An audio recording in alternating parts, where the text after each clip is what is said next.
नमस्कार दोस्तों। बहराइच में जो घटना हुई उस घटना का सीधा संबंध कहीं न कहीं उपचुनाव से है। जी दोस्तों, इसलिए क्योंकि सांप्रदायिक जो भी दंगे या घटनाएं होती है ये पूरी तरह से एक दूसरे को बांटने के लिए की जाती है।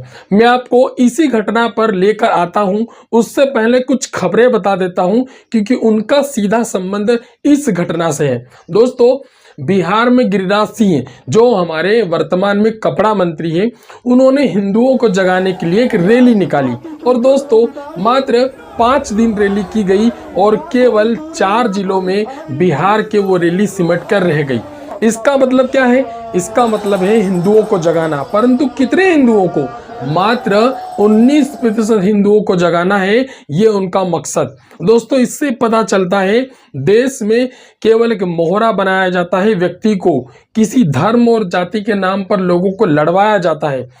यही हुआ उत्तर प्रदेश में। जी हाँ दोस्तों, उत्तर प्रदेश में सांप्रदायिक दंगा हुआ जहां पर राम गोपाल मिश्र ने जब झंडा निकाल के भगवा झंडा लगा दिया तो उन पर गोलियां बरसा दी गई। दोस्तों, ये सांप्रदायिक दंगे इसी प्रकार से होते रहेंगे जब तक हमें इस जाति के नाम की चाशनी पिलाई जाएगी। जी हाँ दोस्तों, आजादी के पहले से घटनाएं चलती आ रही है। हिंदू मुस्लिम सिख ईसाई के नाम पर, जाति धर्म के नाम पर बांटा जा रहा है। अगर इस बांटने की राजनीति को समझा जाए तो देश में केवल वोट की राजनीति है, क्योंकि वोट पाने के लिए नेता अपने अपने पेतरे चलते हैं। जिस प्रकार से बिहार में गिरिराज सिंह ने रैली निकाली, अब दोस्तों इस रैली में केवल कुछ क्षेत्रों में रैलियां निकाली गई और बाकी हिंदुओं को नाराज किया गया, जिसमें बौद्ध, जैन और आदि के लोग आते हैं। इसी को लेकर के बीजेपी ने गिरिराज सिंह की उस रैली से भी पल्ला झाड़ दिया। दोस्तों, क्या आता है कि अगर आप अपनी राजनीति चमकाओगे तो जो संगठन है वो आपको दूर कर देगा।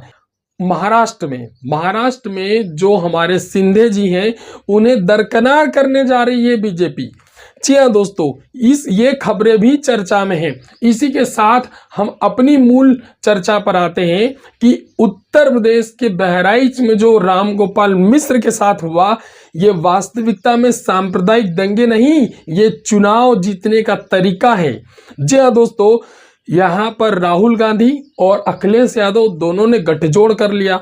राहुल गांधी ने बोला कि हम अपने बंदे नहीं उतारेंगे, हम अखिलेश यादव जी के जो साइकिल के चिन्ह है उसी पर अपने बंदे उतारकर उसी चुनाव चिन्ह से लड़ेंगे। इसी प्रकार से बीजेपी ने भी अपना डंका बजा दिया और 7 सीटों पर बीजेपी ने भी अपने उम्मीदवार उतार दिए। तो दोस्तों, कहीं न कहीं सांप्रदायिक घटनाएं चुनाव से मिली होती है, क्योंकि जिस प्रकार नई दुनिया की उस कवरेज में पता चला था कि 2 आरोपियों ने कहा कि अगर हमें 2 ही घंटे दिए गए, अगर हमें इससे ज्यादा समय दिया जाता तो हम पूरे महाराजगंज को उड़ा देते। दोस्तों, इस घटना के बाद उन दोनों आरोपियों को पकड़ लिया गया है। ये सांप्रदायिक दंगा इसी के साथ समाप्त होता दिखाई दे रहा है। देश की राजनीति में दंगे चुनाव के पहले होते हैं या उपचुनाव के पहले कराए जाते हैं।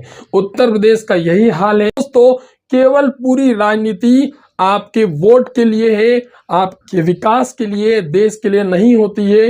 ये नेता खुद की कुर्सी बचाने के लिए इस प्रकार के सारे षड्यंत्र रचते हैं और उसमें मोहरा बनते हैं आप जैसे लोग।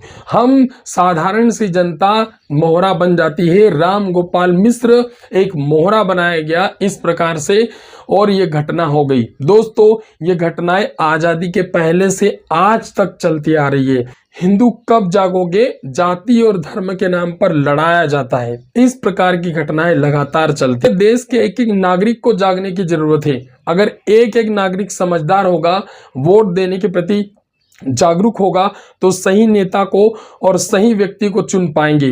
क्योंकि दोस्तों, आज वही नेता है घिसे पिटे जिन्हें हमें चुनना पड़ता है और देश में इसी प्रकार की सांप्रदायिक घटनाएं लगातार होती आ रही है। चाहे बीजेपी का शासन हो, चाहे कांग्रेस का शासन हो, घटनाएं लगातार हो रही है। दोस्तों, इसके लिए एक एक व्यक्ति को जागरूक होना बहुत जरूरी है। जय हिंद।